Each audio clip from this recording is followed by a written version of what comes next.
গল্পের আসর বা অগ্নিলা চ্যানেলে আপনারা শুনছেন এরিক মারিয়া রেমার্কের লেখা দ্য নাইট ইন লিসবন। আজের শেষ পর্ব। পুরো রাত হেলেন ফুপিয়ে ফুপিয়ে কাঁদল, কিন্তু সকাল হলে ভুলে গেল সব। আসলে রাতের অন্ধকার ওর সহ্য হতো না। ভীত মনের উপর অন্ধকার যেন মাকড়সার জাল বিছাতো। ঘুমোতে পারত না। তাই দিন দিন ওর ঘুমের ওষুধের চাহিদা বাড়ছিল। লুইসন নামের এক বন্ধুর সঙ্গে সমস্যাটা নিয়ে কথা বললাম। যুদ্ধের আগে লোকটা ডাক্তার ছিল, এখন আমারই মতো ফেরিওয়ালা। সব শুনে সে বলল, কিছুই করার নেই। একই কথা ডক্টর ডুবা আমাকে বলেছেন। সেদিনের পর থেকে প্রায় দেরি করে ফিরতে শুরু করলো হেলেন, কিন্তু আর কোনো প্রশ্নও করলাম না। একদিন আমি ঘরে থাকতেই ওর নামে গোলাপের একটা তোড়া এলো। বাইরে বেরোলাম আমি। যখন ফিরলাম তখন গোলাপের তোড়াটা উধাও হয়েছে। মদ্যপানও শুরু করলো। আমার বন্ধু বান্ধবরা জানালো হেলেনকে নাকি কয়েকবার মদ্যশালায় দেখেছে ওরা, একজন সঙ্গী সহ। তারপরেও মুখ বুজে রইলাম। তখন আমার একমাত্র আশা আমেরিকান কনসুলেট। সেখানেই ধর্ণা দিতে শুরু করলাম। এখন অবশ্য আর বাইরে দাঁড়িয়ে থাকতে হয় না, লবিতে বসার অনুমতি পেয়েছি। কিন্তু পরিস্থিতির উন্নতি বলতে অতটুকুই। দিনের পর দিন কেটে গেলেও ভিসা পেলাম না। হঠাৎ একদিন ধরা পড়লাম। কনসুলেট মাত্র 20 কদম দূরে। এমন সময় পুলিশ ঘেরাও করে ফেললো আমাদের। ল্যাকম্যান আমার সামনে ছিল, অনায়াসে ঢুকে গেল ভিতরে। আমিও ভাবলাম কোনো মতে পুলিশকে ফাঁকি দিয়ে কনসুলেটে ঢুকতে পারলে বেঁচে যাব। তাই ঠেলা ধাক্কা দিয়ে এগোবার চেষ্টা করলাম। আর তাতেই সন্দেহ হলো পুলিশের। ল্যাং মেরে আমাকে ফেলে দেওয়া হলো। চিত হতেই বেসামরিক পোশাকে এক লোককে দেখতে পেলাম। পাশে দাঁড়ানো ইউনিফর্ম পরা এক পুলিশকে সে বলল, একে ভালো করে আটকাও, বড় বেশি তারা দেখছি এর। সবার কাগজপত্র চেক করা হলো। শেষে 6 জন বাদে সবাইকে ছেড়ে দেওয়া হলো। হতভাগ্যদের মাঝে আমি একজন। আমাদেরকে সাদা পোশাকের কিছু লোকের হাতে তুলে দিল পুলিশ। তারপর ওরাও চলে গেল। একটা ট্রাকের পিছনে তোলা হলো আমাদের, নিয়ে যাওয়া হলো শহরের উপকণ্ঠে একটা বাড়িতে। বাড়িটা একেবারে নির্জন, চারিদিকে বড় বাগান ছাড়া কিচ্ছু নেই।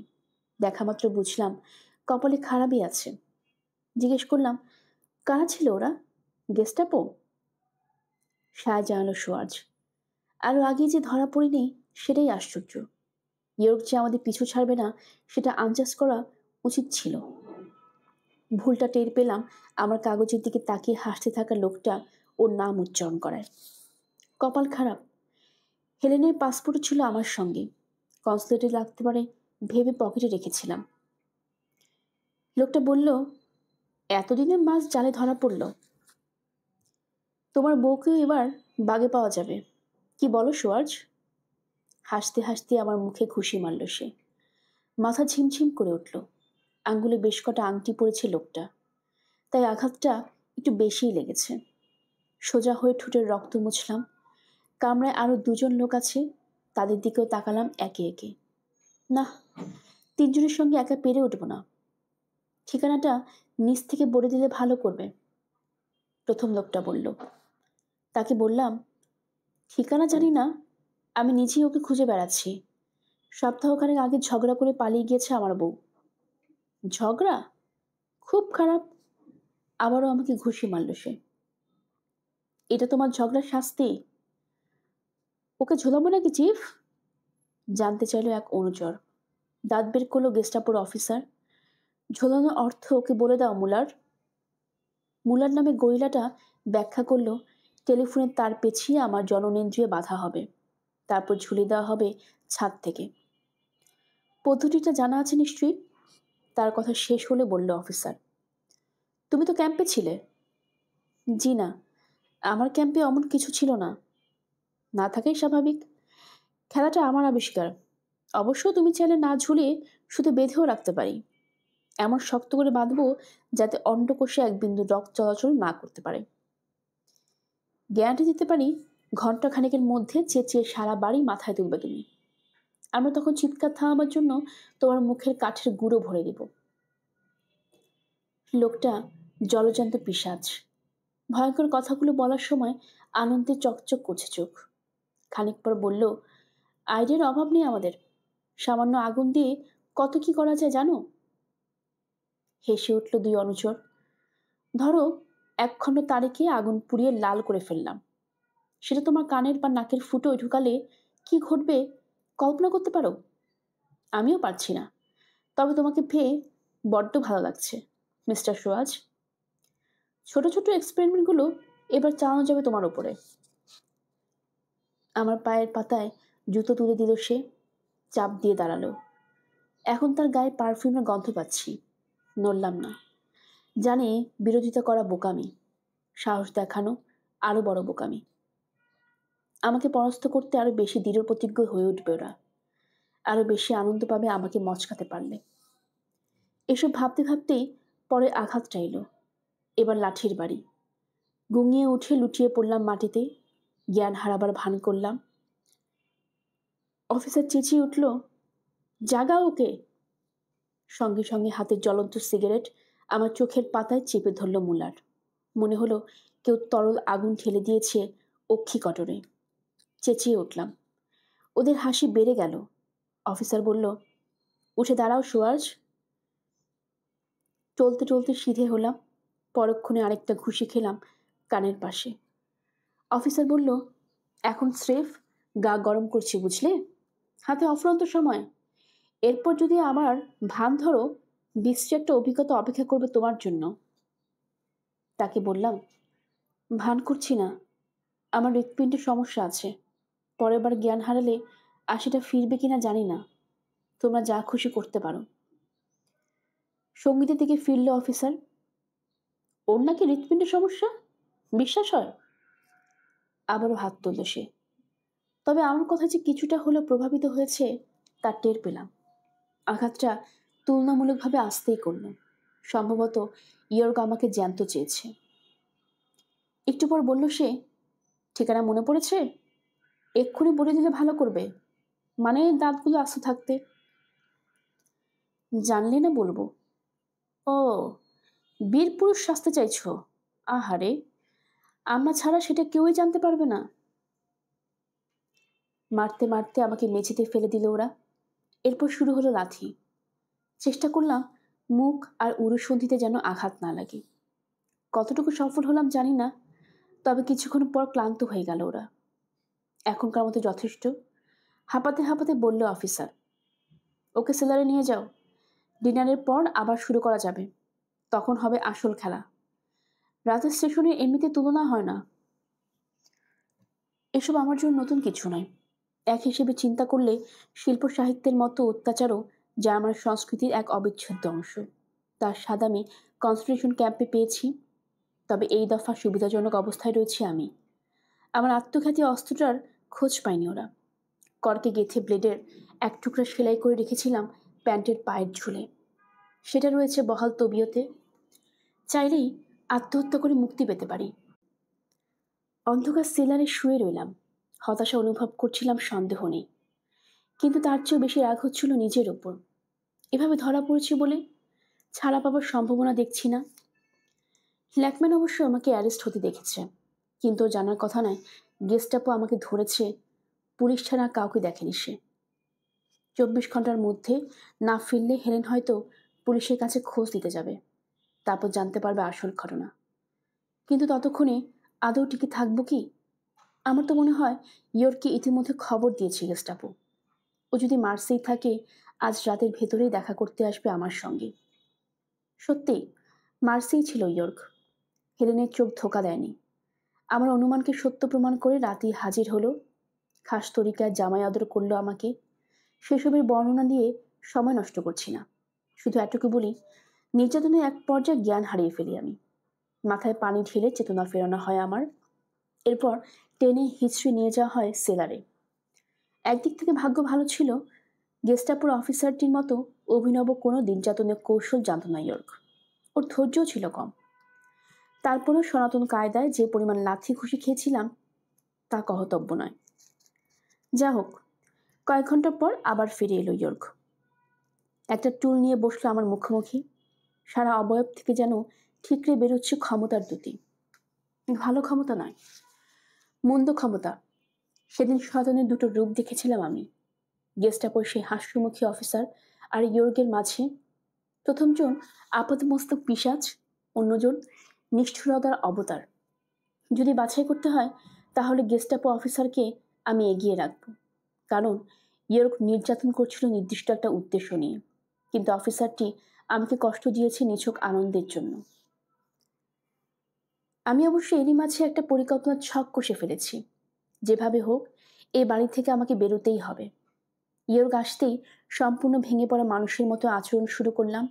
বললাম যে আমাকে প্রাণে বাঁচতে দিলে আমি সবকিছু বলে দেব। শুনে মুচকি হাসল সে। জীবনে কোনোদিন আমার মতো পরিস্থিতিতে পড়েনি কিনা ওর ধারণা, যদি কোনোদিন ধরাও পড়ে গল্প কাহিনীর নায়কের মতো বীরত্ব দেখাবে, কিছুতেই মুখ খুলবে না। কিন্তু বাস্তবতা হলো মার খেলে ওর মতো লোকেরাই সবার আগে মচকায়। ঠিক বলেছ, একমত হলাম। এরা একেবারেই কষ্ট সহ্য করতে পারে না। একবার এক গেস্টাপো অফিসারকে দেখেছিলাম লোহার শেকল দিয়ে একজন রিফিউজিকে পেটাচ্ছিল। রিফিউজি বেচারা একটু শব্দ করেনি, অথচ চেন পেঁচিয়ে হঠাৎ বুড়ো আঙ্গুলে ব্যথা পাওয়ায় অফিসারের সে কি চেঁচানি। মাথা ঝাঁকালো সুয়াজ। তো আমার কথা শুনে হাসলো ইয়র্ক। লাথি কষালো আমার পেটে, তারপর বলল, ও এখন তাহলে তুমি রফা করতে চাইছো? আমি বললাম, সেরকম কিছু না, কিন্তু জেনে রাখো হেলেনকে যদি তুমি জোর করে জার্মানিতে নিয়ে যাও ও আবারও পালাবে কিংবা আত্মহত্যা করবে। গর্জে উঠল ইয়র্ক। বাজে কথা। প্রাণের মায়া নেই হেলেনের। ও জানে ওর ক্যান্সার হয়েছে আর সেটার কোনো চিকিৎসা নেই। গনগনের চোখে আমার দিকে তাকালো ইয়র্ক। তুমি মিথ্যে কথা বলছো বদমাস। ক্যান্সার হয়নি ওর, মেয়েলি কোনো রোগ হয়েছে। না, ক্যান্সারই হয়েছে। জুরিখে প্রথম অপারেশনের সময় সেটা ধরা পড়েছে। ততদিনে অনেক দেরি হয়ে গেছে। ডাক্তার ওকে বলে দিয়েছিল। কোন ডাক্তার? যে ডাক্তার ওর অপারেশন করেছিল। হেলেনই জানতে চেয়েছিল। কি? দাঁত কিরমির করলো ইয়র্ক। হারামজাদাকে একবার পেয়ে নেই, তার জন্য বেশি অপেক্ষাও করতে হবে না। 1 বছরের ভেতর সুইজারল্যান্ডে আমাদের হবে। আমি বললাম, হেলেনকে আমি ফিরে যেতে বলেছিলাম, কিন্তু রাজি হয়নি। অবশ্য আমার সঙ্গে ছাড়াছাড়ি হলে ফিরতে পারে। মুখ বাঁকালো ইয়র্ক। হাসিও না। খুব দুর্ব্যবহার করবো ওর সঙ্গে, এতটাই যে আমার উপর থেকে মন উঠে যাবে ওর। বাকি জীবন ঘৃণা করবে আমাকে। এতক্ষণে কাজ হলো? ইয়র্গের কপালে চিন্তার রেখা দেখলাম। গভীরভাবে ভাবছে আমার প্রশ্নটা নিয়ে। কষ্টের সৃষ্টে উঠে বসলাম। চুপচাপ দেখতে থাকলাম ওকে। খানিক পর জিজ্ঞেস করলো, কিভাবে? হেলেনের ধারণা অসুখের খবর জানার পর থেকে ওর প্রতি একটা ঘিনঘিনে ভাব এসেছে আমার। সেটা অবশ্য সত্য নয়, কিন্তু এখন যদি সত্যি সত্যি ঘেন্না দেখায় ও সহ্য করতে পারবে না, নির্ঘাত আমাকে ছেড়ে চলে যাবে। আবারও ভাবনায় ডুবে গেল ইয়র্ক। ওর চিন্তাধারা অনুসরণ করতে পারছি আমি। সন্দেহ নেই আমি যে প্রস্তাব দিয়েছি হেলেনকে ফিরিয়ে নেবার জন্য, সেটাই সবচেয়ে ভালো পন্থা। অন্যথায় আমাকে নির্যাতন করে হয়তো হেলেনের ঠিকানা পাওয়া সম্ভব, ওকে জোর করে হয়তো নিয়েও যাওয়া যাবে, কিন্তু তাতে হেলেন ওকে চিরকাল ঘৃণা করবে। অন্যদিকে আমার সঙ্গে ছাড়াছাড়ি হয়ে গেলে সব ধরনের অবলম্বন হারাবে, বিপদে পড়বে। ইয়র্ক তখন উদ্ধারকর্তার ভূমিকায় অবতীর্ণ হতে পারবে। বোনকে বুঝিয়ে শুনিয়ে নিয়ে যেতে অসুবিধে হবে তার। খানিক পর ইয়র্ক জিজ্ঞেস করলো, কোথায় থাকে ও? ভুয়া একটা ঠিকানা দিলাম, তারপর যোগ করলাম, পুলিশ নিয়ে গিয়ে সুবিধা করতে পারবে না। বাড়ি থেকে গোপনে বেরোবার মতো অনেক গলি আর গুপ্ত পথ আছে। আমাকে না দেখলেই ও পালাবে। ইয়র্ক বলল, আমাকে দেখলে পালাবে না। পালাবে। তোমাকে একা দেখলে বরং ভাববে আমাকে খুন করেছো তুমি। তাছাড়া ওর কাছে আত্মহত্যা করবার জন্য বিষ আছে। ঠাট্টা করছো? জবাব দিলাম না। আমার নীরবতা যা বোঝানোর বুঝিয়ে দিল। অবশেষে দীর্ঘশ্বাস ফেলল ইয়র্ক। জানতে চাইল, এর বিনিময়ে কি চাও? খুব বেশি কিছু না, আমাকে ছেড়ে দিবে তুমি। দাঁত বের করে নেকড়ের মতো নিঃশব্দে হাসল ইয়র্ক। বুঝলাম যাই ঘটুক আমাকেও কিছুতেই মুক্তি দিবে না। স্রেফ সান্ত্বনা দেবার জন্য বলল, ঠিক আছে চলো, আমিও যাবো তোমার সঙ্গে। তাহলে তুমি কোনো চালাকি খাটাতে পারবে না। হেলেনকে যা বলার আমার সামনেই বলবে তুমি। মাথা ঝাঁকিয়ে সায় দিলাম। উঠে দাঁড়ালো ইয়র্ক। ওই যে ঘরের কোণে বেসিন আছে, ওখান থেকে হাত মুখ ধুয়ে নাও। খানিক পরেই বেরিয়ে পড়লাম আমরা। বাড়ির সামনের ঘরে গেস্টাপো অফিসারের 2 অনুচর বসেছিল। ওদেরকে ইয়র্ক বলল, একে আমি নিয়ে যাচ্ছি, তোমাদের অফিসার এলে বলো। বাধা দিল না লোক দুটো। একজন বরং গাড়ি বারান্দা পর্যন্ত এগিয়ে দিল আমাদেরকে। ওখানে ইয়র্কের গাড়ি দাঁড়ানো। ড্রাইভিং সিটে উঠল সে, আমাকে বসালো পাশে। জিজ্ঞেস করলো, পথ চেনো? ওকে বললাম, এখান থেকে চিনি না, ক্যানবিয়ারে গেলে চিনব। ঠান্ডা রাত, ভেদ করে গাড়ি চলল। ভেবেছিলাম আস্তে চললে কিংবা থামলে লাফ দিয়ে পালাবো, কিন্তু ইয়র্ক ঝানু মাল। আমার পাশের দরজাটা লক করে দিয়েছে। চেঁচামেচি করেও বিশেষ লাভ হবে না। চিৎকার শুনলেও কেউ একটা জার্মান গাড়িকে থামাতে যাবে না, বরং অমন কিছু করতে গেলে ঘা মেরে আমাকে বেহুশ করে ফেলবে ইয়র্ক। হঠাৎ চাপা গলায় বলল ইয়র্ক, যদি দেখে মিথ্যে বলেছ, তোমার চামড়া খুলে লবণ মাখাবো। সিটের ওপর গুটিসুটি হয়ে বসলাম। সামনে একটা ঠেলা গাড়ি পড়তেই ব্রেক কষল ইয়র্ক। ঝাঁকি খেয়ে সামনেই ঝুঁকে গেলাম আমি। এই, সোজা হয়ে বসো, অসুস্থতা ভান দেখিও না। ওকে বললাম, শরীরটা ভালো না, মনে হচ্ছে জ্ঞান হারিয়ে ফেলবো। একটা মেয়ে মানুষও তোমার চেয়ে শক্ত হয়। ইতিমধ্যে প্যান্টের পায়ার সেলাই খুলে ফেলেছি আমি। ইয়র্ক দ্বিতীয়বার ব্রেক করলে খুঁজে নিলাম ব্লেডটা। তৃতীয়বার ইচ্ছে করে কপাল ঠুকে দিলাম উইন্ডশিল্ডে। যখন সিধে হলাম, হাতের মুঠোয় চলে এসেছে ধারালো অস্ত্রটা। আমার দিকে ফ্যাল ফ্যাল করে তাকালো সোয়ার্জ। তার কপালে ঘাম জমেছে। ফিসফিসিয়ে বলল, ও আমাকে কখনোই ছাড়তো না, বিশ্বাস করো।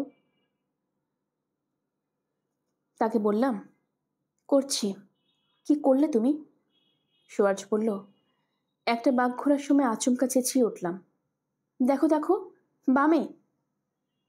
চমকে গেল ইয়র্ক। ঝট করে মাথা ঘোরালো ওদিকে। একই সঙ্গে চেপে ধরল ব্রেক। সঙ্গে সঙ্গে বিদ্যুৎ খেলে গেল আমার শরীরে। ব্লেডটার গলায় বসিয়ে দিলাম এক টান। ওই এক পচেই 2 ফাঁক হয়ে গেল ওর শ্বাসনালী। ঘর ঘর করে আওয়াজ বেরোলো। হুইল ছেড়ে 2 হাতে গলা চেপে ধরল ইয়র্ক। কাত হয়ে গেল দরজার গায়ে। নিয়ন্ত্রণ হারিয়ে গাড়িটা বেরিয়ে গেল রাস্তা ছেড়ে। ঝাঁকি খেতে থাকলো ঝোপঝাড়ে ভরা এবড়ো থেবড়ো জমিনে। দরজাটা খুলে গেল হঠাৎ। ইয়র্ক গড়িয়ে পড়ে গেল বাইরে। গলা দিয়ে কলকল করে বেরোচ্ছে রক্ত। কিছু দূর গিয়ে গাড়িটা প্রচণ্ড ঝাঁকি খেয়ে থেমে গেল। ধাতস্থ হতে কয়েক মিনিট লাগলো। এরপর গাড়ি থেকে নামলাম আমি। ইঞ্জিনের আওয়াজে কান ছালাপালা। চাবি ঘুরিয়ে ইগনিশন বন্ধ করলাম। নেমে এলো নীরবতা। ঘুরে ইয়র্কের দিকে তাকালাম। গাড়ি থেকে খানিক দূরে মাটিতে পড়ে আছে সে। রানিং বোর্ডের ওপর পড়েছিল রক্তমাখা ব্লেডটা। ওটা তুলে নিলাম। ভয় করছে, এই বুঝি ইয়র্ক লাফ দিয়ে উঠে দাঁড়ায়। ব্লেড লাগিয়ে তৈরি হলাম ওকে মোকাবেলা করতে। কিন্তু তেমন কিছু ঘটল না। তার বদলে কয়েক দফা খিঁচুনি উঠল ওর পায়ে। এরপর স্থির হয়ে গেল।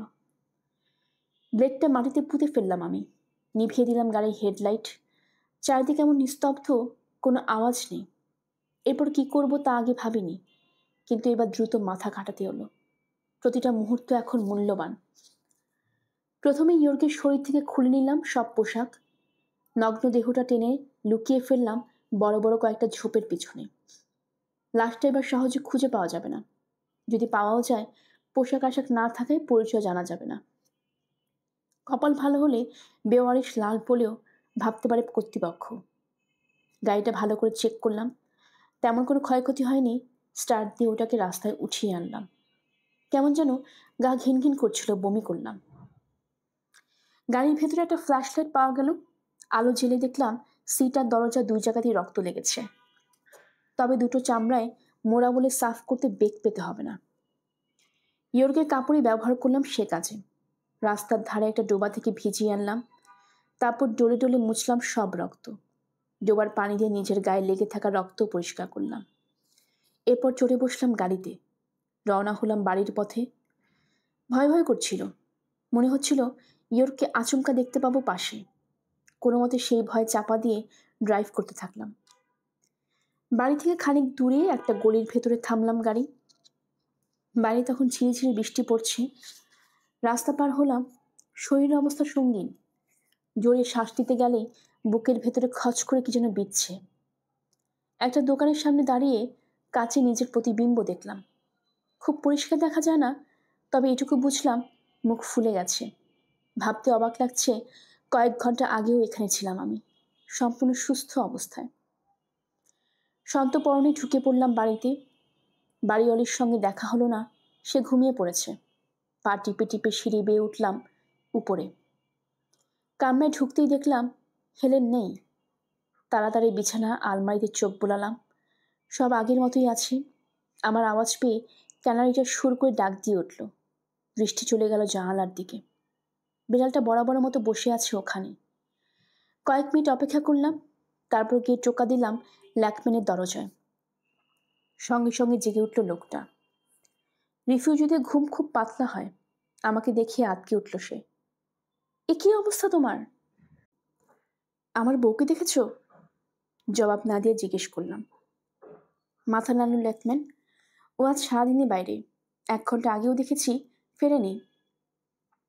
ঈশ্বরকে ধন্যবাদ। ভ্রুকুটি করে আমার দিকে তাকালো ল্যাকম্যান, যেন ওর সামনে কোনো পাগল দাঁড়িয়ে আছে। তাহলে ঘুরতে বেরিয়েছে, গ্রেফতার হয়নি। ল্যাকম্যান বলল, হয়তো। কিন্তু তোমার এই দশা কেন? আমাকে জিজ্ঞাসাবাদের জন্য ধরে নিয়ে গিয়েছিল। কোনো মতে পালিয়ে এসেছি। পুলিশ? না, গেস্টাপো। গেস্টাপো কি এখানকার ঠিকানা জানে? জানলে ফিরে আসতাম না। তুমি কিছু ভেবো না, ভোর হওয়ার আগে আমি চলে যাব। একটু দাঁড়াও। খানিক পর ফিরে এলো একটা জপমালা আর পবিত্র সাধুর ছবি নিয়ে। আমার হাতে দিয়ে বলল, এগুলো সঙ্গে নিয়ে যাও, কাজে দেবে। হার্শ নামে আমার এক বন্ধু এগুলোর জোরে সীমান্ত পার হতে পেরেছিল।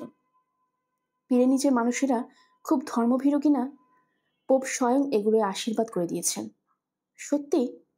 হাসল ল্যাকম্যান। কি আসে যায়, এগুলো যদি কাজে লাগাতে পারো তো পোপ কেন, ঈশ্বরের নাম নিও। বিদায় সুয়াজ। ঘরে ফিরে আমাদের জিনিসপত্র গোছগাছ করে নিলাম। নিজেকে ফাঁপা ঢোলের মতো শূন্য মনে হচ্ছিল। হেলেনের ড্রয়ারে কিছু চিঠি পেলাম। সবগুলো মার্সি পোস্ট অফিসের ঠিকানায় এসেছে। তা নিয়ে মাথা ঘামালাম না। চিঠিগুলো ভরে রাখলাম ওর ব্যাগে। প্যারিসে কেনা ইভিনিং ড্রেসটাও ঢোকালাম। এরপর ওয়াশ বেসিনে গিয়ে হাত মুখ ধুতে শুরু করলাম। পানি লাগতেই জ্বলুনি ধরল নখে। শ্বাস নিতে কষ্ট হচ্ছে। ব্যথা ভুলে থাকার চেষ্টা করলাম যতটা পারি। অনেকক্ষণ পর শুনতে পেলাম হেলেনের পায়ের শব্দ। খানিক পরেই দোরগোড়ায় উদয় হলো। ভূতের মতো লাগছে। বিস্মিত গলায় বলল, এসব কি? কি হয়েছে? এক্ষুনি আমাদের মার্সি ছাড়তে হবে, এক্ষুনি। ইয়র্ক? মাথা নেড়ে সায় দিলাম। প্রয়োজনের চেয়ে বেশি কিছু বলবো না বলে ঠিক করেছি। কাছে এলো। আমার চেহারা দেখে আটকে উঠল। কে তোমার এই দশা করেছে? গেস্টাপো গ্রেফতার করেছিল। আমি পালিয়ে এসেছি। ওরা এবার আমাকে খুঁজতে শুরু করবে। কিন্তু আমরা যাবো কোথায়? স্পেনে। কিভাবে? একটা গাড়ি পেয়েছি, ওটা নিয়ে যদ্দূর যাওয়া যায় যাবো। পরেরটা পরে দেখা যাবে। তুমি একটু তাড়াতাড়ি তৈরি হয়ে নিতে পারবে? নিশ্চয়ই। ব্যথা? মাথা ঝাঁকালো। কেমন যেন অন্যরূপ দেখাচ্ছে। মনে হচ্ছে অপরিচিত কোনো মানুষ। নরম গলা জিজ্ঞেস করলাম, ওষুধ কি শেষ হয়ে গেছে? না, তবে বেশি বাকি নেই। আবার কিনে নেব। আমাকে একটু একা থাকতে দাও। ঘর থেকে বেরিয়ে হলওয়েতে দাঁড়ালাম। ওপাশে একটা দরজা ফাঁকা হলো। ভীত চোখে দরজার পেছন থেকে কেউ দেখলো আমাকে। কয়েক মুহূর্ত পরেই ল্যাকম্যানকে আরেক দিক থেকে এগিয়ে আসতে দেখলাম। হাতে একটা কনিয়াকের বোতল, অর্ধেকটা ভর্তি। এই নাও, এটাও কাজে আসবে। ওখানে দাঁড়িয়ে ঠকঠক করে কয়েক চুমুক খেয়ে ফেললাম।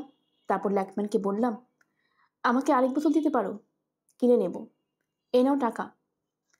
করকরে কয়েকটা নোট গুঁজে দিলাম তার হাতে। টাকার ব্যাপারে বলতে ভুলে গেছি, গাড়িতে ইয়োরকে ব্রিফকেস ছিল। কাপড় চোপড় তো পাথর বেঁধে ডুবাই ফেলে দিয়েছি, ব্রিফকেসটাও ফেলতাম, কিন্তু ফেলার আগে মনে হলো ভেতরটা দেখে নেওয়া দরকার। ডালা খুলতেই চমকে উঠেছি। মোটা অঙ্কের টাকা ছিল ব্রিফকেসে, আর ছিল পাসপোর্ট। আমার আর হেলেনের পাসপোর্টের সঙ্গে নিয়েছিল সে। ফ্ল্যাশলাইটের আলোয় ইয়োরকে পাসপোর্ট দেখে একটা ফোন দিয়ে এলো। বাড়ি ফেরার পথে নামলাম গ্রিগোরিয়াসের বাসায়।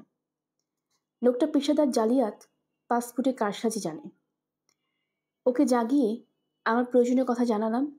ইয়োরকে পাসপোর্ট দেখিয়ে বললাম ওটায় আমার ছবি লাগিয়ে দিতে। প্রথমে সরাসরি মানা করে দিল গ্রিগোরিয়াস, জার্মান কোনো অফিসার পাসপোর্টে হাত দেবে না সে। কিন্তু অনেক অনুরোধের পর শেষে টাকার লোভ দেখিয়ে কাজ হলো। রাজি হলো সে। ওকে ইয়র্ক আর আমার পাসপোর্ট দুটো ধরিয়ে দিয়ে চলে এসেছি বাড়িতে। যা হোক, টাকা নিয়ে চলে গেল ল্যাকম্যান। একটু পর ফিরে এসে একটা আনকোড়া কনিয়াকের বোতল দিয়ে গেল। ওটা নিয়ে কামরায় ঢুকলাম। বেডসাইড টেবিলের পাশে দাঁড়িয়ে আছে হেলেন।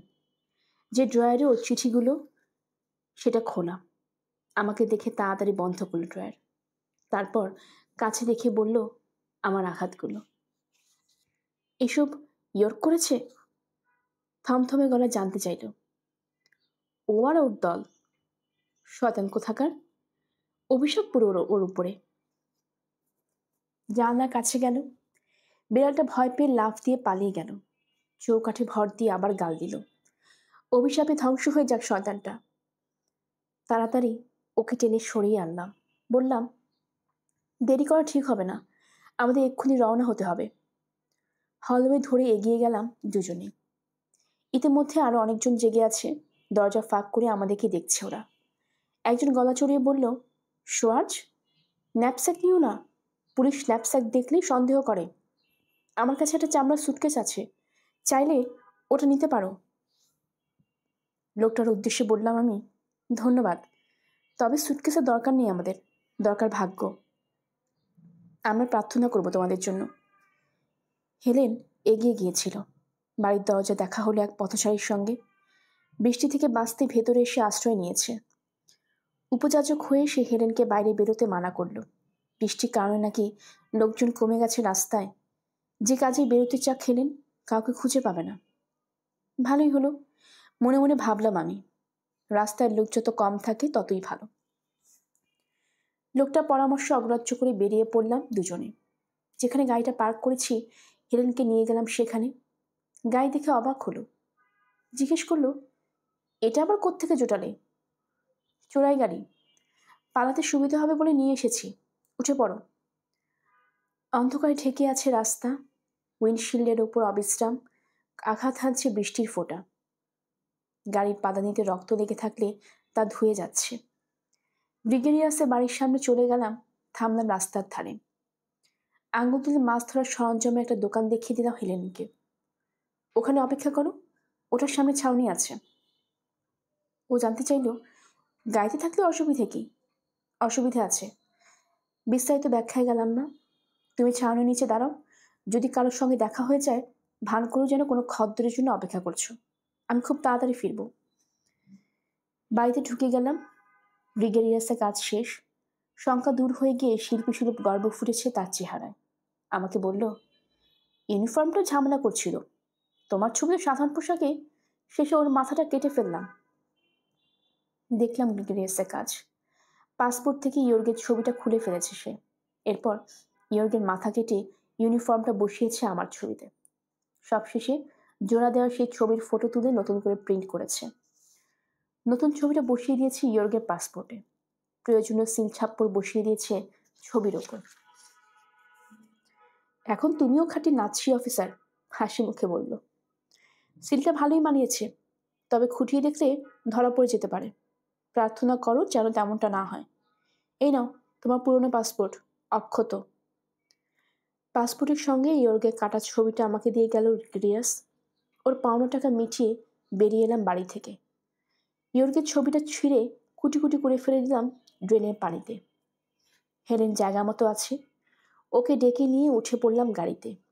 ফুয়েলের মিটার চেক করলাম, ট্যাঙ্কি ভরা তেল রয়েছে। কপাল ভালো হলে এই দিয়ে আমরা সীমান্ত পেরিয়ে যেতে পারবো। গ্লাভ কম্পার্টমেন্টে কর্নেট নামে একটা ডকুমেন্ট পেলাম। গাড়ি নিয়ে সীমান্ত পাড়ি দেওয়ার সময় লাগে। ইতিমধ্যে 2বার ব্যবহার করেছি ওটা। সিল আছে, তার মানে সীমান্ত রক্ষীরা এই গাড়ির মালিককে চিনে রাখতে পারে। কাজেই গাড়ি নিয়ে সীমান্ত পাড়ি দেওয়ার চিন্তা বাদ দিলাম। গ্লাভ কম্পার্টমেন্টে থেকে আরও বেরোলো একটা মিচেলিন ম্যাপ, একজোড়া দস্তানা, আরও একটা মোটরিস্ট অ্যাটলাস অফ ইউরোপ। বৃষ্টি ভেদ করে এগিয়ে গেলাম গাড়ি নিয়ে। দিনের আলো ফুটতে এখনো কয়েক ঘন্টা বাকি। পেকপেনিওতে যেতে চাইছি, শহরটা সীমান্তের কাছে। আলো না ফোটা পর্যন্ত মেন রোডেই থাকার ইচ্ছে। খানিক পর হেলেন জিজ্ঞেস করলো, আমাকে ড্রাইভ করতে দেবে? তোমার হাতের অবস্থা তো ভালো নয়। পাল্টা প্রশ্ন করলাম, পারবে? তুমি তো ঘুমাওনি। তুমিই বা ঘুমালে কখন? কেমন যেন স্নিগ্ধ দেখাচ্ছে ওকে। কোনো ধরনের ক্লান্তি চিহ্ন নেই। কিভাবে সেটা সম্ভব বুঝতে পারলাম না। প্রস্তাব দিলাম, কনিয়াক খাবে? না, আমাকে ড্রাইভ করতে দাও, কোথাও কফি পাওয়া গেলে থামবো। আর আপত্তি করলাম না। গাড়ি থামিয়ে সিট বদলাম দুজনে। হেলেন ড্রাইভ করতে শুরু করলে পকেট থেকে বের করলাম ল্যাকম্যানের দেয়া কনিয়াকের বোতলটা। আবারও সাধলাম হেলেনকে। ও মাথা নাড়ল। পরে, এখন ঘুমাতে চেষ্টা করো, আমার পালা বদল করে গাড়ি চালাবো। আমার চেয়ে ভালো ড্রাইভার হেলেন। উল্কার মতো ছুটে চলল গাড়ি। খানিক পর গুনগুনিয়ে গান গাইতে শুরু করলো। গাড়ির মৃদু গুঞ্জন আর নরম সুরের গান যেন ঘুম পানির মতো কাজ করলো। বুঝে এলো চোখ, কিন্তু ঘুমটা ভালো হলো না। চোখ মুতলেই একটার পর একটা দুঃস্বপ্ন দেখে চমকে জেগে উঠছিলাম। দেখতে পাচ্ছিলাম জানলার পাশ দিয়ে সাই সাই করে সরে যাচ্ছে একটার পর একটা দৃশ্য। গতিসীমার বাধ্যবাধকতা মানছি না হেলেন। হঠাৎ আমার প্রাণে প্রশ্ন ছুড়ল, তুমি কি ওকে খুন করেছ? কার কথা জিজ্ঞেস করছে? বুঝতে অসুবিধা হলো না। আমিও ঘোর প্যাচের মধ্যে গেলাম না। শান্ত গলায় বললাম, হ্যাঁ। করাটা কি খুব জরুরি ছিল? হ্যাঁ। এগিয়ে চলল গাড়ি। রাস্তা দিকে কিছুক্ষণ ফ্যাল ফ্যাল করে তাকিয়ে রইলাম। মনের মধ্যে ভিড় জমাচ্ছে হাজারো তিক্ত স্মৃতি। বেহুশের মতো কখন ঘুমিয়ে পড়েছি বলতে পারবো না। যখন জাগলাম তখন বৃষ্টি থেমে গেছে। বাইরে ফুটে উঠেছে ভোরের আলো। হেলেন আপন মনে ড্রাইভিং করে চলেছে। মনে হলো স্বপ্ন দেখছি। হেলেনকে ডাকলাম আমি। আমি তোমাকে মিথ্যা কথা বলেছি। আমি জানি। যার কথা বলেছি সে অন্য লোক। জানি। আমার দিকে ফিরেও তাকালো না ও। আগেই ঠিক করেছিলাম সীমান্ত পেরোবার আগে শেষ শহরটা হেলেনের জন্য স্প্যানিশ ভিসা নিব। ইয়র্কের পাসপোর্টে তো আগে থেকেই আছে, কাজেই আমার চিন্তা নেই। কিন্তু ওখানকার কনসুলেটের দৃশ্য দেখে দমে গেলাম। মৌমাছির মতো ভিড় করে আছে শরণার্থীরা। কনসুলেটে ঢাকা দেয়। একটাই উপায় আছে, কিন্তু তাকে ঝুঁকি অনেক। পুলিশ হয়তো খুঁজে বেড়াচ্ছে ইয়র্কের গাড়িটা, অথচ আর কোনো উপায়ও নেই। গাড়ি নিয়ে হাজির হলাম কনসুলেটে। জার্মান লাইসেন্স প্লেট দেখে তাড়াতাড়ি সরে দাঁড়ালো শরণার্থীরা। এগোবার জায়গা করে দিল। ফরাসি এক পুলিশ সালামও ঠুকে বসলো। হাঁকডাক করে খালি করালো পার্কিংয়ের জায়গা। শেষ পর্যন্ত কিনা সম্মান জুটছে মানুষ খুন করেছে বলে। আমার পাসপোর্ট দেখাতেই হেলেনের ভিসা হয়ে গেল। ভাইস কনসাল একটু অবাক হয়ে তাকাচ্ছিলেন আমার আহত মুখের দিকে। ভাগ্যিস গাড়িতে পাওয়া দস্তানাগুলো পরে নিয়েছে হাতে, তাই আঙুলের অবস্থা দেখতে পাচ্ছেন না। মৃদু হেসে বললাম ভদ্রলোককে, যুদ্ধের উপহার। আঘাতগুলো স্পর্শ করলাম এক হাত তুলে। সরাসরি যুদ্ধের ময়দান থেকে এসেছি। মাথা ছাগালেন ভাইস কনসাল।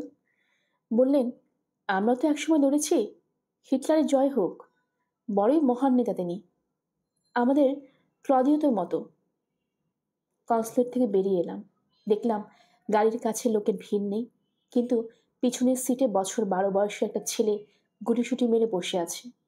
ভয় পাচ্ছে সে। দুহাত তুলে ঢেকে রেখেছে মুখ। বড় বড় চোখ দুটো ছাড়া আর কিছুই দেখাচ্ছে না তার। হেলেন বলল, ওকে আমাদের সঙ্গে নিয়ে যেতে হবে। কেন? আর 2 দিন পরেই ও কাগজপত্রের মেয়াদ শেষ হয়ে যাবে। পুলিশ যদি যখন ধরতে পারে সোজা পাঠিয়ে দেবে জার্মানিতে। ঘাম জমলো আমার কপালে। হেলেন যা চাইছে তা বিপজ্জনক। ও কড়া চোখে তাকালো আমার দিকে, শীতল গলায় বলল, আমরা একটা জীবন নিয়েছি, কাজেই আরেকটা জীবন বাঁচানো আমাদের কর্তব্য। ছেলেটাকে বললাম, তোমার কাগজপত্র দেখি। কোনো কথা না বলে আমার হাতে একটা রেস্টুরেন্ট পারমিট তুলে দিল সে। ওটা নিয়ে দ্বিতীয়বার মতো ঢুকলাম কনসুলেটে। কিছুতেই মনে সায় পাচ্ছিলাম না। মনে হচ্ছিল গাড়িটা চেঁচিয়ে আমাদের গোমর ফাঁস করে চলেছে। কোনো মতে নিজেকে সামনে ফের হাজির হলাম ভাইস কনসুলারের সেক্রেটারির সামনে। বললাম, তাড়াহুড়োয় ভুল করেছি, আরেকটা ভিসা দরকার আমার, আর সেটা দরকার জার্মান সরকারের কাজের জন্যই। একটু দ্বিধা করলো লোকটা, তবে কয়েক মুহূর্ত পরেই হাসলো। বোধহয় ভয় পেল আমার সঙ্গে ঝামেলা বাঁধাতে, দ্রুত দিয়ে দিল ভিসা। তাড়াতাড়ি বেরিয়ে এসে চুয়াইতে চললাম। জনতা উত্তেজিত হয়ে উঠেছে। বোধহয় ভাবছে ছেলেটাকে কনসেন্ট্রেশন ক্যাম্পে নিয়ে যাচ্ছি আমরা। পুলিশের সাহায্য পাওয়ায় এড়ানো গেল ওদের। গাড়ি নিয়ে ছুট লাগালাম সীমান্তের উদ্দেশ্যে। শহর ছেড়ে বেরিয়ে এলাম, মনে মনে প্রার্থনা করছি ভাগ্য যেন আরেকটু সহায় হয়। হাতের তালুর মাঝে স্টিয়ারিং হুইলটা আগুনের মতো গরম ঠিক ছিল। যে কোনো মুহূর্তে গাড়ি ফেলে পালাতে হতে পারে, কিন্তু জানি না কিভাবে কি করব। পায়ে হেঁটে পাহাড় পেরোতে পারবে না হেলেন। একে আবহাওয়া খারাপ, তার উপরও শরীর দুর্বল। গাড়িটার কারণে যে ধরনের সুবিধা পাচ্ছি অয়নের কাছ থেকে, সেটাও তখন হারাবো। ফ্রান্স ত্যাগ করা এক্সিট পারমিটও নেই আমাদের কাছে। যারা দামি গাড়ি নিয়ে সীমান্ত পেরোয় তাদের ওই পারমিট লাগে না, তাই চাইতেও পারিনি। চাইলেই সন্দেহ করা হতো আমাদের। মাথায় হাজার দুশ্চিন্তা নিয়ে ড্রাইভ করে চললাম। দিনটা অদ্ভুত লাগছিল। বাস্তবতা যেন অন্ধকার কোনো গহ্বরে হারিয়ে গেছে। আমরা বাস করছি স্বপ্নের মাঝে। পাহাড়ি পথ ধরে এগোচ্ছিলাম। আমাদের মাথার কাছে নেমে এসেছিল নিচু মেঘের দল। এমন দৃশ্য কেবল প্রাচীন চাইনিজ ড্রয়িংয়ে মেলে। মেঘের ঢাকা পাহাড়ের ছবি খুব সুন্দর করে আঁকে ওরা। আমাদের সঙ্গী ছেলেটি তখনও গুটিসুটি মেরে বসে আছে পেছনের সিটে, নড়ছে না। নাতি দীর্ঘ জীবনে সে কাউকে বিশ্বাস করতে শিখেনি। আলাপ করতে করতে জানতে পারলাম তার জীবন কাহিনী। ওর যখন 3 বছর বয়স, সমাজতন্ত্রীটা গুড়িয়ে দিয়েছিল ওর পিতামহের মাথার খুলি। 7 বছর বয়সে দেখেছে বাবাকে ফাঁসিতে ঝুলতে। ওর যখন 9 বছর বয়স, তখন ওর মাকে ঢুকানো হয় গ্যাস চেম্বারে। বিংশ শতাব্দীর সত্যিকার সন্তান, তিক্ত মনে ভাবলাম আমি। একাকী এই ছেলে নিজের চেষ্টায় পালিয়ে এসেছে কনসেন্ট্রেশন ক্যাম্প থেকে, পাড়ি দিয়েছে সীমান্ত। ধরা পড়লে ক্যাম্পে ফিরিয়ে নিয়ে যাওয়া হবে ওকে, ফাঁসিতে লটকানো হবে। বেচারা এখন চেষ্টা করছে লিসবনে পৌঁছতে। ওখানে নাকি তার এক মামা থাকে, পেশায় ঘড়ি কারিগর। মায়ের কাছে শুনেছে গ্যাস চেম্বারে যাবার আগের রাতে ছেলেকে তার ঠিকানা দিয়ে গেছে হতভাগিনী মহিলা। যা হোক, সবকিছু ভেবেচিন্তে গাড়ি নিয়ে সীমান্ত পার হব বলে ঠিক করলাম। আর সেখানে বিনা ঝামেলায় সমস্ত আনুষ্ঠানিকতা সম্পন্ন হলো। কেউ আমাদের এক্সিট ভিসা দেখতে চাইল না, শুধু নিজের পাসপোর্ট পেশ করলাম আমি, আর গাড়ির জন্য পূরণ করলাম একটা ফর্ম। ব্যাস, সালাম ঠুকে গেট খুলে দিল পুলিশ। ফ্রান্স বেরিয়ে এলাম আমরা। মুখোমুখি হলাম স্প্যানিশ কাস্টমস গার্ডের। এরাও কিছু করলো না, বরং খাতির জমানো আমাদের গাড়ির প্রশংসা করে। জানতে চাইল গ্যালনে কমাল যায়। এটা সেটা বলে জবাব দিলাম গাড়ির সংক্রান্ত সব প্রশ্নের। ওরা যখন নিজেদের দেশে হিস্পানো সুইজা গাড়ির গুণকীর্তন শুরু করলো, তাল মিলালাম। বললাম, বাড়িতে ওই ব্র্যান্ডের একটা গাড়ি আছে আমার। বডিতে লাগানো প্রতীকটি বর্ণনা দিলাম। উড়ন্ত সারস। ওরা তো মহা খুশি। জানতে চাইলাম কাছাকাছি কোথাও গাড়ির তেল পাওয়া যাবে কিনা। ওরা বলল, কোথাও যেতে হবে না, স্পেনের বন্ধুদের তারাই তেল দেয়, সেজন্যেই সীমান্তে আলাদা স্টক রয়েছে। স্প্যানিশ মুদ্রা ছিল না আমার কাছে, ওরাই আমার ফরাসি ফ্রা বদলে দিল। সব শেষে কোলাকুলি করে ওদের কাছ থেকে বিদায় দিলাম আমরা। স্বস্তির শ্বাস ফেললাম অবশেষে। পাহাড় পর্বত আর মেঘ অদৃশ্য হয়ে গেছে। সামনে নতুন এক দেশ, ইউরোপের সঙ্গে যার কোনো মিল নেই। এখন অবশ্য পুরোপুরি নিরাপদ নই আমরা, কিন্তু ফ্রান্স ছেড়ে বেরিয়ে আসায় বিপদ কিছুটা কমেছে তো বটেই। আনন্দ নিয়ে স্পেনের রাস্তা দেখলাম আমি। দুধারে গ্রামগঞ্জ দেখলাম, মানুষ দেখলাম, তাদের বিচিত্র পোশাক আশাক দেখলাম, সবই ভালো লাগছিল। হঠাৎ দেখলাম হিরেন কাঁদছে। ভেজা গলায় আমাকে বলল, যেখানে চেয়েছিলে সেখানে এবার পৌঁছে গেছো তুমি। কি বোঝাতে চাইলো কথাটা দিয়ে জানি না। আমার মাথায় তখন ঘুরপাক খাচ্ছে গত কয়েক ঘন্টার ঘটনা। কি সহজেই না সীমান্ত পাড়ি দিয়েছি। শুধু তাই নয়, হাসি মুখে মানুষ কথা বলেছে আমাদের সঙ্গে, ভদ্রতা দেখিয়েছে। শেষ কবে এই ধরনের আচরণ পেয়েছি মনে পড়ে না। দুর্ভাগ্য যে মানুষ সুলভ এই আচরণ পাবার জন্য আমাকে একজনের প্রাণ নিতে হয়েছে। জিজ্ঞেস করলাম, তুমি কাঁদছো কেন? এখনো আমরা নিরাপদ নই। স্পেনেও প্রচুর গেস্টাপো এজেন্ট রয়েছে। যত দ্রুত সম্ভব এদেশ থেকেও বেরিয়ে যেতে হবে আমাদেরকে। সে রাতে একটা ছোট্ট গ্রামে ঘুমালাম আমরা। গাড়িটা কোথাও ফেলে দিয়ে ট্রেনে চড়বো ভেবেছিলাম, কিন্তু পরে মত পাল্টালাম। বিপদে পড়লে তাড়াতাড়ি পালাবার জন্য গাড়িটা কাজে দিবে। আমাদের জন্য বড়ই পয়া হয়ে উঠেছে বাহনটা। ওটার আসল মালিক যে ইয়র্ক, আর তাকে আমি ওটার ভেতরে খুন করেছি, এসব প্রায় ভুলেই গেছি। বরং গাড়িটা আমাকে স্বস্তি দিতে শুরু করেছে। ওটার দিকে তাকালে উপলব্ধি করি ইয়র্কের কালো ছায়া সরে গেছে মাথার উপর থেকে। হাস্যমুখী সে গেস্টাপো অফিসারের কথা অবশ্য দূর হয় না মন থেকে। লোকটা নিশ্চয় খুঁজে বেড়াচ্ছে আমাদেরকে। ওটুকু ঝুঁকি মেনেই নিয়ে এগোতে হচ্ছে আমাকে। পরদিন গভীর রাতে পর্তুগিজ সীমান্তে পৌঁছলাম। পথে সহজেই ভিসা করে নিতে পেরেছি। ওখানে পৌঁছে আমি একাই নামলাম গাড়ি থেকে। ইঞ্জিন চালু রেখে কোনো ঝামেলা দেখলে হেলেন গাড়ি নিয়ে টান মারবে। লাফ দিয়ে গাড়িতে চড়ে বসবো আমি। এরপর ব্যারিকেড ভেঙে ঢুকে যাব পর্তুগালে। পিছন থেকে সীমান্তরক্ষীরা হয়তো গুলি চালাবে, তবে তাতে গাড়ি থামবে না। পর্তুগালে ঢোকার পর কি হবে সেটা না হয় পরে ভাবা যাবে। এত কিছু ভাবলাম, কিন্তু বাস্তবে তার কিছুই ঘটল না। যন্ত্রচালিতের মতো আমাদের পাসপোর্ট ভিসা দেখল সীমান্তরক্ষীরা, তারপর সালাম ঠুকে চলে যেতে দিল। পর্তুগালের চেকপোস্টে থামলাম। ওরাও ঝটপট আনুষ্ঠানিকতা সেরে আমাদের দেশে ঢুকতে দিল। কিন্তু একটু এগোতেই শুনতে পেলাম চিৎকার। পেছন থেকে একজন গার্ড ছুটে আসছে আমাদের দিকে। ইচ্ছে হচ্ছিল গতি বাড়িয়ে পালিয়ে যেতে, কিন্তু সেটা করলে নির্ঘাত বিপদে পড়তাম। পরের শহরে পৌঁছলে আমাদের আটক করত পুলিশ। তার বদলে ব্রেক কষলাম। দেখা যাক কি হয়। গার্ড আমার জানলা পাশে এলো, হাঁপাতে হাঁপাতে বলল, আপনার কর্নেট ফর্ম ডেস্কে ফেলে এসেছিলেন। ফিরে যাওয়ার সময় তো লাগবে, এই নিন। অসংখ্য ধন্যবাদ। গাড়ি আগে বাড়ালাম। ঘাড় ফেরাতেই দেখি ছোট্ট ছেলেটা আতঙ্কে জড়সড় হয়ে আছে। গাড়ির ডাক শুনে আত্মারাম খাজারা হয়ে গেছে বেচারার। হাসলাম ওর দিকে তাকিয়ে।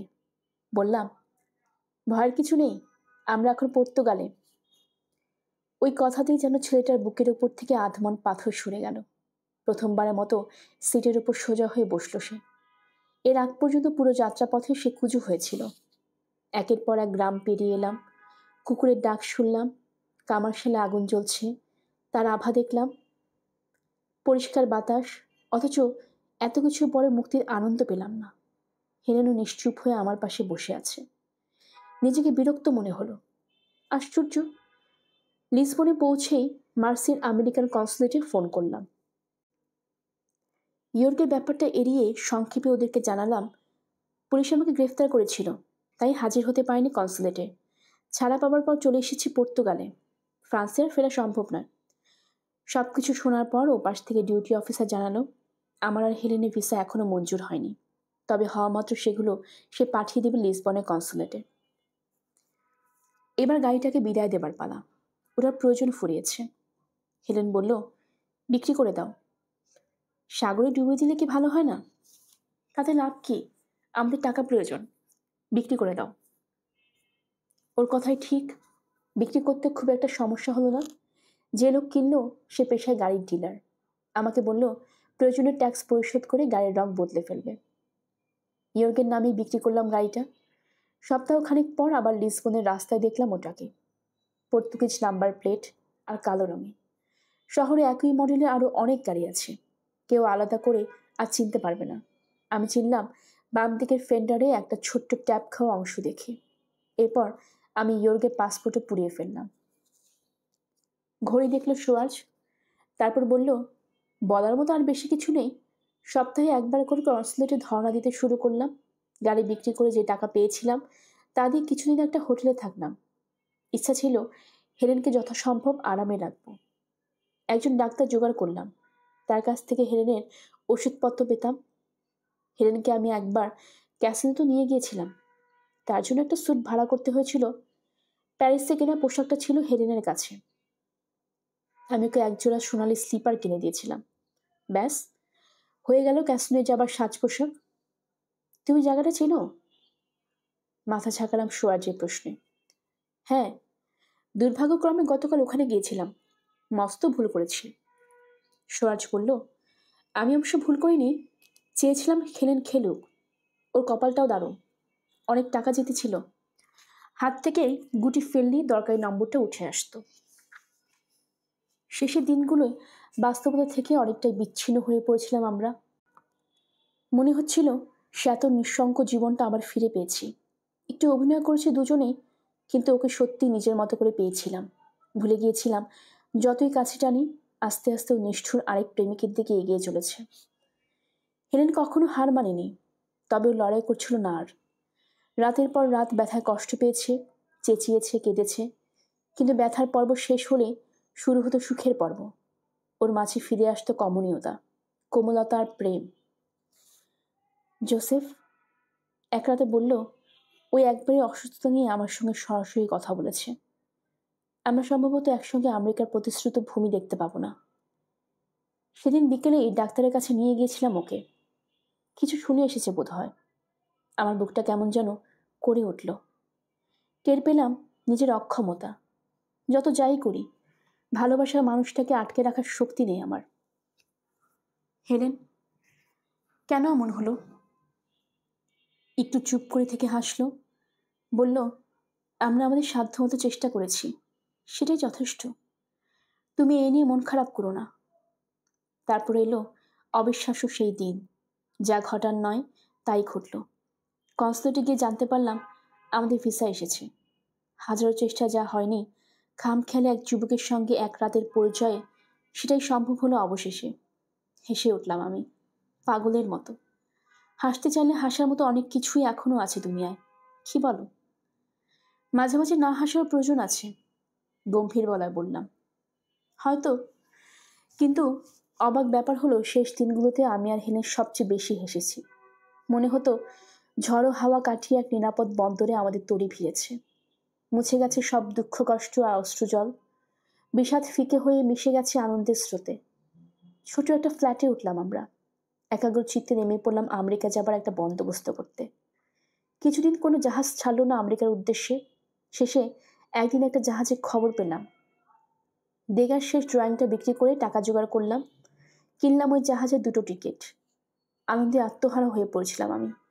ভেবেছিলাম বেঁচে গেছি আমরা। ভুলে গিয়েছিলাম ডাক্তারের ভবিষ্যৎবাণী। হঠাৎ জাহাজের যাত্রা স্থগিত করা হলো। গত পরশু ওদের অফিসে গিয়ে জানলাম নতুন তারিখ স্থির করা হয়েছে। আজকে নাকি ছাড়বে। খবরটা হেলেনকে জানিয়ে কেনাকাটার জন্য বেরোলাম ফ্ল্যাট থেকে। বাজার থেকে ফিরে দেখলাম ও মারা গেছে। ফ্ল্যাটের সমস্ত আয়না ভাঙা। ওর ইভিনিং ড্রেসটা ছিঁড়ে ফালা ফালা হয়ে পড়ে আছে মেঝেতে। তার পাশেই পড়ে আছে হেলেন, বিছানায় নয়। প্রথমে ভাবলাম বাড়িতে কোনো চোর ডাকাত ঢুকে খুন করেছে ওকে। পরে ভাবলাম কাজটা কোনো গেস্টাপো এজেন্টেরও হতে পারে। কিন্তু সে তো খুন করবে আমাকে। হেলেনকে খুন করলো কেন? এতক্ষণে মাথা কাজ করতে শুরু করলো। ঘর পরীক্ষা করে দেখলাম আয়নার ড্রেস ছাড়া কিছুই নষ্ট করা হয়নি। মনে পড়ল হেলেনকে আমি বিষে ক্যাপসুল দিয়েছিলাম, সেটা হারিয়ে গেছে বলে আমাকে জানিয়েছিল।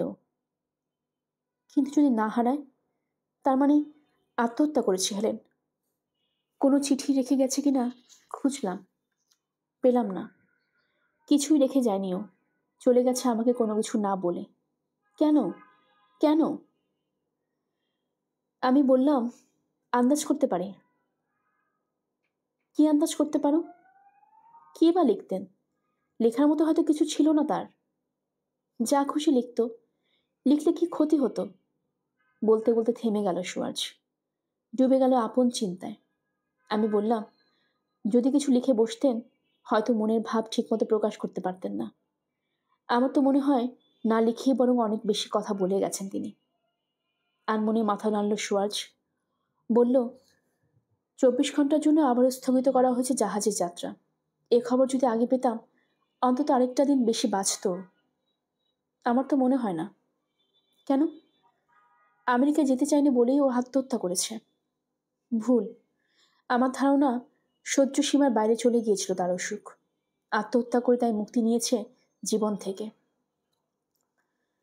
তাহলে আরো আগেই করলো না কেন?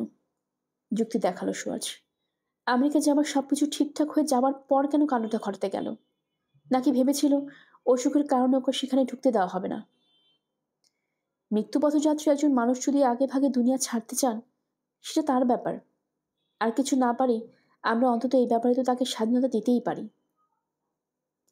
আমার দিকে এক দৃষ্টে তাকিয়ে রইল সুরাজ। আমি বললাম, যতদিন পেরেছেন ক্যান্সারের সঙ্গে লড়াই করে বেঁচেছিলেন উনি। তাও শুধু তোমার মুখে চেয়ে। তুমি কি সেটা বুঝতে পারছো না? যখন নিশ্চিত হয়েছেন তুমি নিরাপদ, তখন খাদ্য দিয়েছেন যুদ্ধে। কিন্তু কিন্তু আমি যদি আমেরিকা যাবার জন্য জেদ না করতাম, তাতে তার রোগ সারত না। হতাশা মাথা দোলালো সুরাজ। ফিসফিস করে বলল, চলে গেছে ও। পৃথিবীর বুক থেকে মুছে গেছে ওর অস্তিত্ব। জানি না আমি ওকে সুখী করেছিলাম কিনা, নাকি ঠেলে দিয়েছিলাম মৃত্যুর দিকে। ওকে আমাকে ভালোবাসতো, নাকি স্রেফ একটা অবলম্বন ছিলাম? এসব প্রশ্নের জবাব নেই আমার কাছে। জবাব জানাটা কি খুব জরুরি? না, হয়তো না জানলেও চলে। জবাব হয়ও না। নিজে যেটা ভেবে নেবে সেটাই জবাব। খানিকক্ষণ চুপ করে রইল সুরাজ। তারপর বলল, সবই তো শুনলে। কেন তোমাকে আমার গল্প বললাম জানো? অন্য কারো মুখ থেকে জানতে চাই আমার জীবনের অর্থ কি। জীবনটা কি শূন্য, অর্থহীন? আমি কি শেষ পর্যন্ত খুনি আর পলাতকের জীবন কাটিয়ে গেলাম? কাজ ছাগালাম। কি জানি। তবে যদি সান্ত্বনা চাও, তাহলে বলবো, তোমার জীবনে প্রেম, ভালোবাসা, ত্যাগ, তিতিক্ষা এসবেরও কমতি নেই। কিন্তু অত হিসেব করে লাভ কি? ভালো মন্দ যাই হোক, জীবনটা তোমার, একান্তই তোমার। আর কারো ভাগ নেই ওতে, তাই না? হ্যাঁ, কিন্তু এখন কি হবে? যতদিন তুমি বেঁচে আছো, জীবনটা থাকবে তোমার সঙ্গে। আমার একার সঙ্গে নয়, আমাদের দুজনের সঙ্গে। তোমাকে সবকিছু খুলে বলার পিছনে ওটা আরেকটা কারণ। আমার কাহিনীটাকে বাঁচিয়ে রাখতে হবে, হারাতে দেওয়া যাবে না। আমি হয়তো পারবো না, কিন্তু তুমি পারবে। তোমার কাছে আমার কাহিনী নিরাপদ। কপালে ভাঁজ পড়ল আমার। কি বলতে চাইছে সুরাজ? টিকিট আর পাসপোর্টের সঙ্গে নিজের জীবনটাকে গোছাতে চাইছে নাকি আমার কাছে? কেনই বা চাইছে? আত্মহত্যার মতলব নেই তো? কেন পারবো না তুমি সুরাজ? তুমি বাঁচলে তোমার কাহিনীও বাঁচবে। মরতে চাইছো নাকি? না, আত্মহত্যা করবো না আমি। তার প্রয়োজন নেই। ইয়র্গের খুনি হিসেবে ধরা পড়লে এমনিতেই আমার মৃত্যু নিশ্চিত। হয়তো বেঁচেও যেতে পারি, কিন্তু ভয় হয়, আমার মনে হয়তো সমস্ত স্মৃতি ধ্বংস করে দিতে চাইবে। স্মৃতিগুলোকে টুকরো করে চিবিয়ে শেষ করবে, নষ্ট করে ফেলবে, কিংবা এমনভাবে বদলে দেবে যাতে বেঁচে থাকা সহজ হয় আমার জন্য। আজ যা যা বলেছি, কয়েক সপ্তাহ পর হয়তো সেটুকুও বলতে পারবো না। তাই সময় থাকতেই তোমাকে শুনিয়ে গেলাম সব। তোমার মন এই গল্প ধ্বংস করবে না, কারণ গল্পটায় তোমার জন্য ক্ষতিকর কিছুই নেই। তাই তুমি হবে ধারক, বাহক, রক্ষাকর্তা। তোমার মাঝে বেঁচে থাকবে আমার জীবন। পকেট থেকে দুটো পাসপোর্ট বের করলো সে। এই নাও, আমার আর হেলেনের পাসপোর্ট। টিকিট তো আগেই দিয়েছি, এবার আমেরিকা দুটো ভিসাও পেয়ে গেলে। মৃদু হাসলো সে, পরক্ষণে গম্ভীর হয়ে গেল। অবিশ্বাসের চোখে তাকিয়ে রইলাম পাসপোর্ট দুটোর দিকে। এ কিভাবে সম্ভব? কোনো মতে ঢোক গিলে জিজ্ঞেস করলাম, সত্যি এগুলোর প্রয়োজন নেই তোমার? সুরাজ মাথা নাড়ল। না, তবে ওগুলোর বিনিময়ে তোমার পাসপোর্টটা আমাকে দিতে পারো। সীমান্ত পার হবার সময় একটা পাসপোর্ট লাগবে আমার। কথাটার অর্থ বুঝতে না পেরে অবাক হয়ে তাকালাম। কোথাকার সীমান্ত পার হতে চাইছো? নাৎসিদের বিরুদ্ধে যুদ্ধ করার জন্য বিপ্লবী সেনাদল গঠিত হয়েছে। ওখানে যে কেউ যোগ দিতে পারে। আমি তাই করতে চলেছি। সেজন্যে আমার সীমান্ত পার হতে হবে। আত্মহত্যাও করবো না একই কারণে। হাস্যমুখী ও গেস্টাপো অফিসারের মতো পিশাচেরা যতদিন বেঁচে আছে, নিজের জীবন নেওয়া পাপ। জীবনটা আমি বরং উৎসর্গ করবো ওদেরকে খতম করতে। পকেট থেকে আমার পাসপোর্ট বের করে তুলে দিলাম ওর হাতে। বললাম, ধন্যবাদ। অন্তরে অন্তঃস্থল থেকে তোমাকে কৃতজ্ঞতা জানাচ্ছি সুরাজ। সর্বশক্তিমান তোমার মঙ্গল করুক। পাসপোর্টের সঙ্গে কিছু টাকাও আছে। এখন আর আমার খুব বেশি টাকার দরকার নেই, ওগুলোও তোমার। শেষ কয়েকটা উপকার করবে। আর আধা ঘন্টা পর হেলেনকে নিতে আসবো ওরা। তুমি আমার সঙ্গে যাবে? নিশ্চয়ই যাব। বিল মিটিয়ে দিল সুরাজ। দুজনে বেরিয়ে এলাম কোলাহলমুখর সকালে। উজ্জ্বল আলোয় পরিষ্কার দেখতে পেলাম নোংর করা জাহাজটাকে। এখন আর হতাশা অনুভব করছি না, বরং নতুন আশায় উত্তেল হচ্ছে হৃদয়। সুরাজের ফ্ল্যাটে গেলাম। আয়নার খালি ফ্রেমগুলো এখনো ঝুলছে ওখানে, তবে পরিষ্কার হয়েছে সমস্ত ভাঙা কাজ। কফিনটাও রয়েছে। সুরাজ বলল, শেষ রাতটা বোধহয় ওকে একা রেখে যাওয়া ঠিক হয়নি। একা হতে যাবে কেন? তুমি সবসময় ওর সঙ্গে আছো। কফিনে শুয়ে আছে মৃত মহিলা, প্রশান্ত চেহারা। দুনিয়ার কোনো কিছুই তাকে স্পর্শ করছে না। বেঁচে থাকতে কেমন ছিল অনুমান করা কঠিন, কারণ মৃত্যুর পর মুখটা নিশ্চল পাথরের মূর্তির রূপ নিয়েছে। একমাত্র সুরাজের স্মৃতিতে রয়েছে তার জীবিত চেহারা, অথচ তার ধারণা নেই সেই স্মৃতিরক্ষক এখন আমি। আরও কয়েকটা চিঠি এসেছে হেলেনের নামে, গতকালই। বিছানার পাশে এক ড্রয়ার খুলে কতগুলো খাম বের করলো সে। আমার কাছে এসে বলল, আমি এখনো পড়িনি, তুমি এগুলো নাও। নিলাম খামগুলো। কফিনে রেখে দিতে গিয়েও দিলাম না। মনে হলো এতদিনের সত্যিকার অর্থে স্বামীর হয়েছে মহিলা। এখন অন্য লোকের চিঠির যেমন প্রয়োজন নেই তার, ওদের সম্পর্কের মাঝে অন্য কারো উপস্থিতিও ঠিক হবে না। কিন্তু চিঠিগুলো নষ্ট করতে চাইছে না সুরাজ। হাজার হোক ওগুলো যে তার স্ত্রীর। ঠিক আছে, আমার কাছে থাক। চিঠিগুলো গুরুত্ব হারিয়েছে বাসি খবরের কাগজের চেয়ে এক বিন্দু দামি নয় ওগুলো। কে জানে। সুরাজ বলল, হেলেন একবার বলেছিল আমার প্রতি বিশ্বস্ত থাকবার হাতিয়ার ওগুলো। কথাটার অর্থ বুঝিনি। কে লিখেছে ওসব চিঠি? কি লিখেছে? পড়লে হয়তো বোঝা যেত। আমি বললাম, বাদ দাও, এবার অন্তত রেহাই দাও ওকে। তোমাকে ভালোবেসেছিল উনি, যতদিন পেরেছে সঙ্গী হয়ে থেকেছেন, এটুকু ভেবেই সন্তুষ্ট থাকুন। ফ্যাকাশে হয়ে আছে চেহারা, এই কথাটাই আমি তোমার মুখ থেকে শুনতে চাইছিলাম। লাশ, লাশের গন্ধ, উড়ন্ত মাছি, সব মিলিয়ে অস্বস্তিকর পরিবেশ। ভাগ্যিস এক ভদ্রমহিলার সাহায্য পেয়েছিলাম, নইলে বিদেশ বিভুঁয়ে একসব সামলানো সহজ হতো না। ডাক্তার ডাকতে হয়েছে, পুলিশ ডাকতে হয়েছে। ওরা হেলেনকে নিয়ে গিয়েছিল, ময়নাতদন্ত করে লাশ আবার ফেরত দিয়ে গেছে। শরীর কাটতে হয়েছে কিনা আমাকে বলেছে যেন গায়ের চাদর না সরাই। গলা ধরে এলো তার। একটু পরেই চলে এলো দুজন শববাহক। কফিনের ডালা বন্ধ করে দিল। সুরাজকে দেখে মনে হলো এক্ষুনি অজ্ঞান হয়ে যাবে। তাড়াতাড়ি ধরলাম ওকে। বললাম, চলো, আমিও যাব তোমার সঙ্গে। গোরস্থানটা বেশি দূরে নয়, অল্প সময় লাগলো। উজ্জ্বল রোদ ছড়াচ্ছে সূর্য, বাতাসে মেঘের দল এমনভাবে ছুটোছুটি করছে যেন কুকুরে ধাওয়া খেয়ে ছুটছে ভেড়ার পাল। খোলা সে আকাশের তলায় সুরাজকে বড়ই ক্ষুদ্র দেখালো। ফ্ল্যাটে ফিরে যেতে চাও? কবর দেওয়া শেষ হলে জানতে চাইলাম। না, সব কিছু নিয়ে এসেছি। হাতে ধরা সুটকেস দেখালো সে। কোথায় পাসপোর্টের কাজ করানো যায় জানো? গ্রিগেরিয়াস করে দেবে। গত সপ্তাহে লিসবনে চলে এসেছেও। গ্রিগেরিয়াসে গেলাম দুজনে। খুব দ্রুত পাসপোর্টের সুরাজের ছবি বসিয়ে দিল সে। কাজটা অত নিখুঁত না হলেও চলবে, সীমান্ত পেরুলেই পাসপোর্টের প্রয়োজন ফুরিয়ে যাবে ওর। বিপ্লবী সেনা দলে পাসপোর্টে বালাই নেই, ওরা কারো অতীত নিয়ে মাথা ঘামায় না। ছোট যে ছেলেটাকে সঙ্গে নিয়ে এসেছিলেন, সে কোথায়? তার মামার বাড়িতে।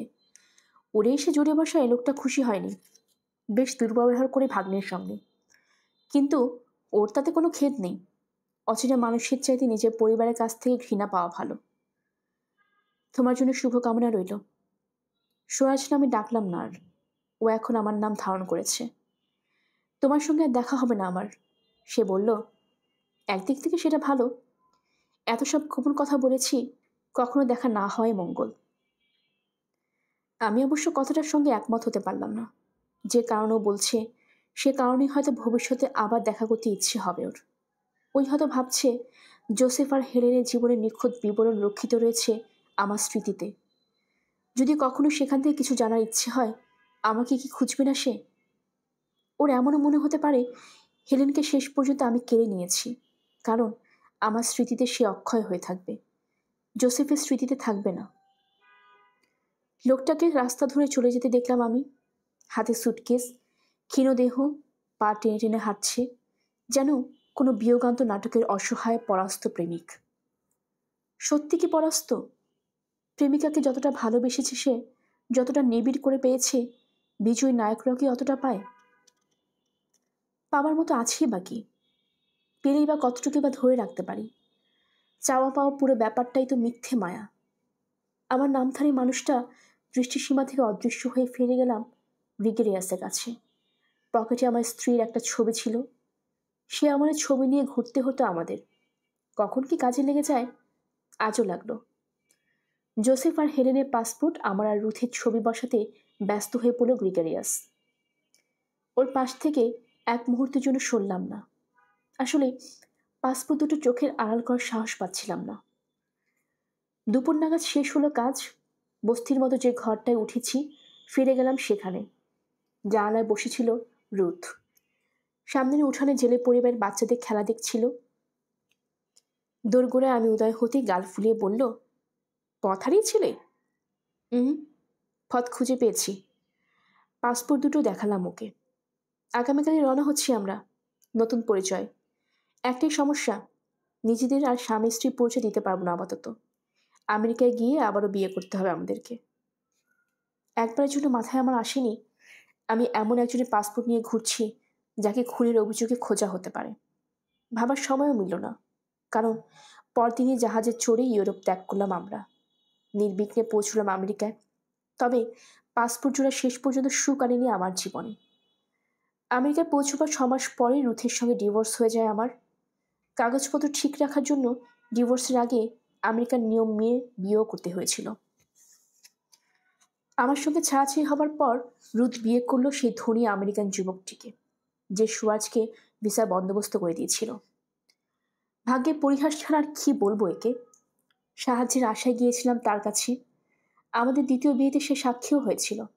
অথচ ডিভোর্সের 1 সপ্তাহ পরেই রুথকে বিয়ে করে ঘরে তুলল সে।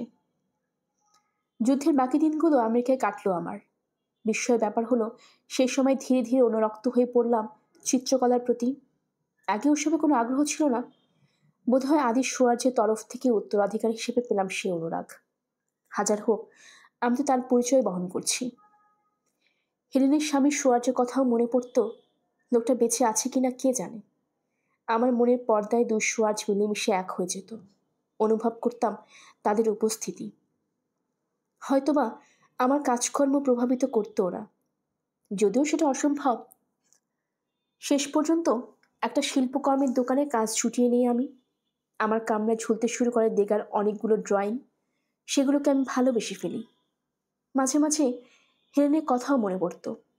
আমি শুধু তার মৃত মুখটা দেখেছি, কিন্তু কল্পনা করতে চেষ্টা করতাম জীবিত থাকতে কেমন দেখাতো তাকে। একবার স্বপ্নেও দেখলাম ওকে। সাগর যাত্রার প্রথম রাত্রি সুয়ার্জের দেয়া হেলেনের সব চিঠি আমি ছিঁড়ে ফেলে দিয়েছিলাম পানিতে। একটাও পরে দেখিনি।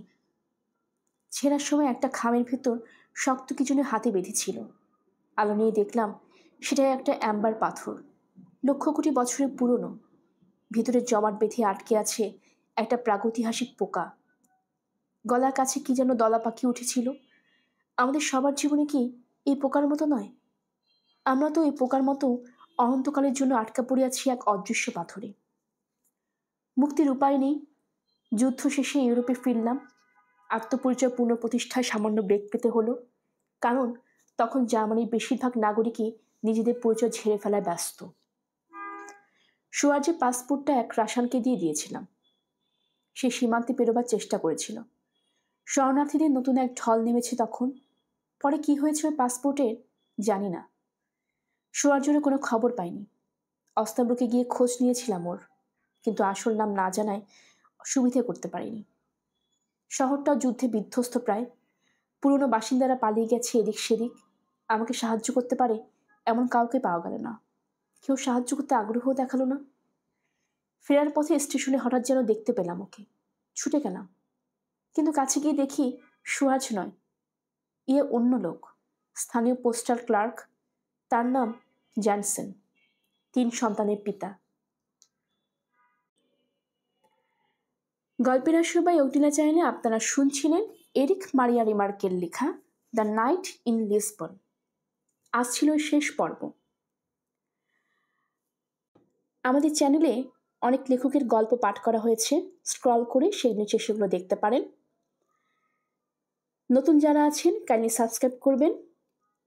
আমাদের নিয়মিত গল্প পড়ছি, আমাদের গল্প পাঠ আপনাদের কাছে ভালো লেগে থাকলে সবাইকে জানিয়ে দিবেন। সবাই ভালো থাকবেন। নতুন কোনো গল্প নিয়ে আবারও হাজির হব। ধন্যবাদ।